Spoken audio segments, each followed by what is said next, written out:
Hello. Welcome back to Down the Rabbit Hole. Today we're going to be continuing on with our Dollar Princess series where we're going to be talking about Consuela Yznaga. I will do if I butcher the name up, I do promise you I am so sorry. I'm terrible with names. But this is Down the Rabbit Hole where we talk about history, paranormal activity, weird history, people of history, urban legends, and many more things. We can just go down the rabbit hole and discuss. Now, I love learning about dollar princesses, and I think the first one that really got me into wanting to learn about the dollar princess was Jenny Jerome, because once I found out that Winston Churchill was part American, like, okay, I had to go find out his American side, and to find out his mom was American, it was like, oh my gosh, which sent me down like a whole rabbit hole that we don't have enough time for. But anyway, you can go back and watch the episode if you would like and everything. But today we're going to be focusing on a dollar princess who was the godmother of another god princess on our next episode that we will be talking about. So, Consuela Yznaga was a Cuban American dollar princess, and she became the Viscountess Mandeville and was the inspiration for Edith Wharton's The Buccaneers, and she would become a Duchess of Manchester with her husband succeeding to the dukedom in March 1901. Also, if you're new here, hit that like button, ring that bell for notifications. Also, please subscribe. Help a girl out. But Consuela was the Duchess of Manchester, um, was a Cuban American heiress who married George Montagu. Why does that name sound so familiar? Because we just got done talking about Montagu. And do we want to guess which one that was? Albertus Sturgis. You can go back and watch that episode as well.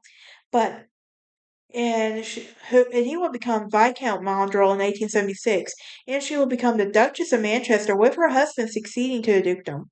So let's talk about Consuela's background now. Because out of all the Dollar Princesses we have discussed, she is the only one who is a Cuban American, which I have to love that. Like, I really do. And everything. It makes her stand out, honestly. But Consuela was, was born in 1853 in New York City, the second of four diplomat Don Antonio Modesto Yaganza del Val. Oh, and Ellen Maria Clement of Ravenswood Plantation in Louisiana. Of Louisiana and everything. She is the maternal granddaughter of Jose Antonio, their youngest daughter, Borel, whose wife Maria Francisca del Valle Castillo, um, a maternal granddaughter of the steamboat captain and plantation owner Samuel Clement from a Dutchess County, New York, and Maria Augusta Little, who was the daughter of William Little and the wife of Francis Boyd. Her father was from a Cuban noble family that owned a large plantation in the Torre Ixnaga in the sugar mills vicinity of the Trinity of Cuba, and they have connections to several Spanish aristocratic families. Now she grew up in a Ravenswood plantation in Louisiana, which she would later inherit, and her parents would acquire properties in New York and Rhode Island, and her sister Maria would marry Sir John Lister Kay on December 5th, 1881. Her brother Fernando would marry to Mary Virginia Smith, who went by Jenny, um, who was the sister of Albert Belmont, who was Consuelo's best friend. Keep that name in mind. Alva Belmont. Why does that name sound so? Keep that name in mind. Hold a pin to that name. And she was, and Vanderbilt's daughter, Consuelo Vanderbilt, was her goddaughter and named after her. Keep that pin for the next episode. So, what were her life and her activities like?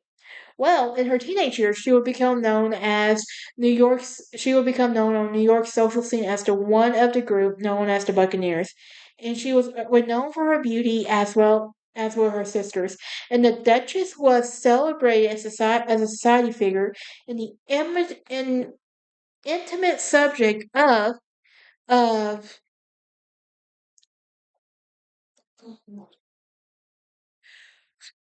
subject of Edward VII of the UK, formerly Prince of Wales, shortly before her death, and she was entertaining King Edward and Nicholas II to Tsar Russia, while the Tsar was on a visit to England. And during her marriage, she engaged in charitable causes. Poverty was a cause that concerned her, and she was also interested in education and health. Upon her brother's death in 1901, he left her $2 million, which would be approximately 60 million, about 60 million in today's rate. So, what about her marriage exactly? Well, in the autumn of 1875, she would marry George Montagu, who was Viscount Mandeville, at her father's country home in Morristown, New Jersey. On May 22nd, 1876, at Grace Church at Manhattan, she married Viscount Mandeville. Her dowry was 6 million in today's term, and after their marriage, they settled at Montague's Irish estate, centered in the Tandragee Castle in County Armagh. They had one son and twin daughters. Their son William, who was the ninth Duke of Manchester, would marry first to Helena Zimmerman in 1900. And why does that name sound so familiar? Because we just talked about him, and I'm convinced all the Dollar Princesses are related somehow in one way or another, either through connections or what, but I'm just telling you. But anyway, um, in 1900, had an issue. They were divorced in 1931, and later that same year, he would marry Kathleen Dawes. And now their twin daughters, Lady Jacqueline, Mary Alva Montague. I love that. They named their children after each other. After that, my best friend one day, and who, although not diagnosed before she died, was commonly believed to have TB. Then their other daughter, Lady Alice Eleanor Louise Montagu, who is known as Nell, died of consumption. So, what about her fortune? Well, it was soon lost to her husband's habit in the last 10 years, and the Viscount spent much of loss of cash on gambling and mistresses that his father, the seventh Duke, banished the couple to the family castle in Ireland until 1883. What about her death and her legacy? Well, she would die of neuritis in Westminster on November 20th, 1909. At her bedside, upon her death, were her sisters, Lady Lister Kay and Emily, and her estate was valued about $2,500, which, if we were to make do it compared to today's economy, was about 69 million and everything. And it was left to various family members. And on her death, in 1909, the Duchess bequeathed a ruby diamond necklace to her friend Queen Alexandra of Denmark. The Manchester tiara, which was created by the Duchess of Cartier in 1903, in a collection that is now in the collection of Victoria and Albert Museum in London. In 2007, the Manchester tiara was accepted by the British government in lieu of the inheritance tax following the death of the 12th Duke. And her diamond and emerald necklace originally was bequeathed to her grandson, Viscount Mandeville, who which was auctioned by Softy in 2015. So, that is it for this episode. Join me as we talk about a Vanderbilt in our last of the Dollar Princess series we have going on right now.